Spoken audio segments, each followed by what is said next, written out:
Microsoft Planner and Microsoft List solve different work management problems, and most people pick the wrong one by treating them as interchangeable. Choose Planner when your priority is lightweight, team focused task management with boards, checklists, assignments, and simple scheduling. It's the right fit for short projects, sprint style work, and teams that want drag and drop task flow and integrated task work commits. Choose lists when you need structured, repeatable data tracking, custom columns, views, rules, and conditional formatting for processes like asset tracking, inventories, audits, or detailed issue logs where each item requires metadata, filters, and list level automation. Use lists when governance, consistent schemas, and filtered reporting matter.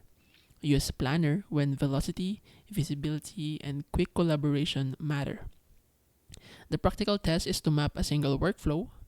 If you need Kanban or fast handoffs, use Planner.